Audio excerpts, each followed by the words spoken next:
ask is the difference between aggression and defense. Yeah, it's important to put it in context. Yeah, what is going on? Dude, ABC's been correct on this shit, bro. ABC is kind of out of control. Far too That's the ABC woman, right? Who's on Misinfo Nation? No, I don't know. Kamala's talking about Gaza right now? Shut the fuck up, really? For Israel to defend itself. Yo, all right, we're going right into it. I'm blasting off. Are at odds with what Benjamin Netanyahu has said is their right to defense. If it matters, as you say, how Israel defends itself, where do you see the line between aggression and defense? And our power as Israel's ally. That's such a good question. To do something. A lot to unpack in what you just said. So let's start with this. I absolutely believe that this war has to end, and it has to end as soon as possible. And the way that will be achieved is by getting a hostage deal and a ceasefire deal done. And we are working around the clock to achieve that end. Stepping back, October 7, 1,200 Israelis were slaughtered, and actually and some Americans, by the way, in that number, slaughtered. Young people who were attending a concert, women were horribly raped. And yes, so I have said, Israel has a right to defend itself. We would. And, but Madam Vice President, let me I think finish. my ask is the difference between aggression and defense. It's important to put it in context. Yeah, what is going on? Dude, ABC's been correct on this shit, bro. ABC is kind of out of control. Far too That's the ABC woman, right? Palestinians have been killed. Push her. Women and children. Get her ass. Oh my God. Oh my God. The images oh my God.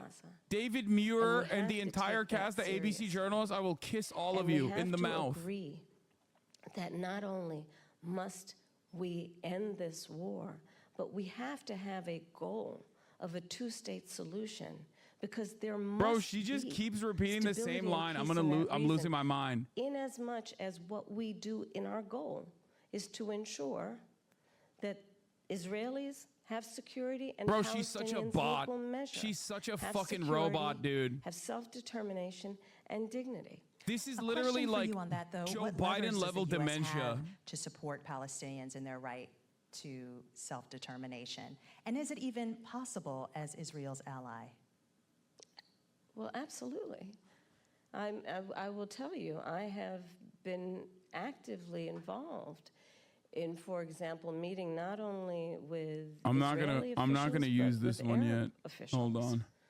To talk about how we can construct a day after scenario where we participate in ensuring those exact goals that I outlined, including as part of the principles that should be applied to those goals, that there be no reoccupation of Gaza, that there be no changing of the territorial lines in Gaza, that there be an ability to have security in the region for all concerned in a way that we create stability, and let us also recognize in a way that ensures that Iran is not empowered in this whole scenario in terms of the peace and stability of the region. This is ass. But absolutely, the United States of America absolutely has a role, which is why we have been active, in particular with the Qataris and the Egyptians, around attempting to my gosh, she's so bad at this. And get it done as quickly as possible. She's so bad at this. To follow up really quickly, is there a specific policy change that you, as President of the United States, would say you would do that would help we're this blasting along? off. Let the people know. Credit for emphasizing the humanity of Palestinians. But what I often hear from folks is that there's no policy change that either you or the President Biden have gone and said they would do.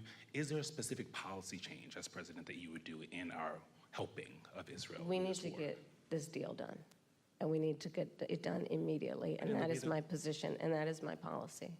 We need to get this deal done. But in the way that we send weapons, in the way that we interact as their ally, are there specific policy changes? Well, Eugene, for example, one of the things that we have done that I am entirely supportive of is the pause that we've put on the bombs. And so there is some leverage that we have had and used.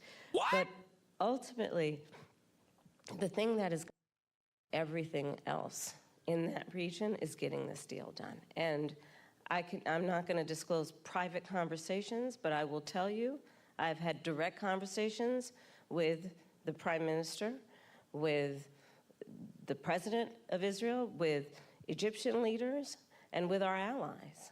And I think we've made ourselves very clear this deal needs to get done in the best interest of everyone in the region, including getting those hostages out who, I mean, we saw the latest example of what happened with the 6 most recently, one of whom was an American citizen. But what do you say to those that say that's not enough, that stopping the 2,000-pound bombs the one time wasn't enough, that this administration, your possible administration, has to do more? Well, we are doing the work of putting the pressure on all parties involved to get the deal done. But let me be very clear also. Israel has a right to defend itself. I support Israel's ability to defend itself. Yeah, called it. I support the need for Palestinians to have dignity, self-determination, and security as we move forward and get a two-state deal done. But right now, the thing we need to get done is this hostage deal and this ceasefire deal. We need a ceasefire. We need the hostage deal. I want to switch gears to racial justice, Madam Vice President. Last month, you eulogized Congresswoman Sheila Jackson Lee. Yeah. Jackson Lee's signature bill, one of a few, was H.R. 40, which would create a commission to study the history of U.S. slavery and study the issue of reparations. She introduced H.R. 40 every session of Congress, taking up the mantle from Congressman John Conyers. This is a bill that you have co-sponsored as a U.S. Senator.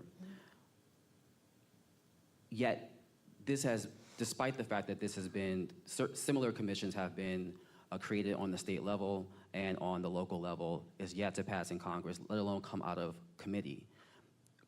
Congresswoman Jackson Lee, Congresswoman Barbara Lee, and other advocates have called for President Biden to take executive action to create this commission.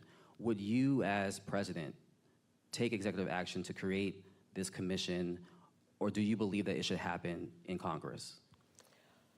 Well, first of all, as you mentioned, Sheila Jackson Lee, she was an extraordinary leader who we just recently lost, and she was a friend and a real champion for so many issues. So I feel compelled to say that about her. On the issue of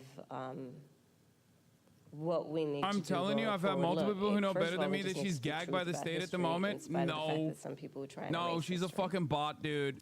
No way, no way. She just repeats the same shit over and over again. And she wanted to be like, a pause on bombs. We did that once. Our history? No way. In terms of the generational impact of slavery, the generational impact of redlining, of Jim Crow law. I could go on and on and on. These are facts that have had impact. And we need to speak truth about it. She's like, off script, she's ass, by the way, straight up. Solutions.